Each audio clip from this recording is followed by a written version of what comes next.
Adobe FrameMaker Feature Spotlight. Smarter footnote handling. You use footnotes to provide critical detail to your audience in your documents. So it's important to make sure those footnotes are clearly referenced and appear exactly as you like. Traditionally, when a footnote reference, often displayed as a superscripted character, appears near the bottom of a column, the footnote itself is forced into the next column. Likewise, when a footnote reference is near the bottom of a single column page, the resulting footnote moves to the bottom of the next available page.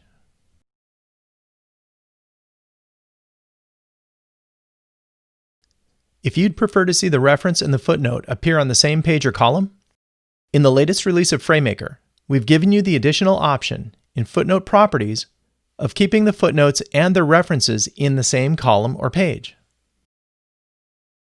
Note that the footnote and reference are now on the same page or column as your layout dictates, and that pagination adjusts to break the content logically while keeping the reference and footnote closer to each other. This is a document-specific setting, so I'll apply it to my other sample document separately.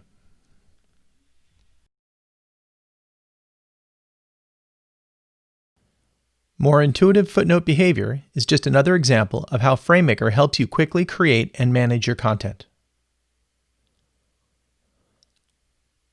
For a personalized demo or questions, please write to us at techcom.adobe.com.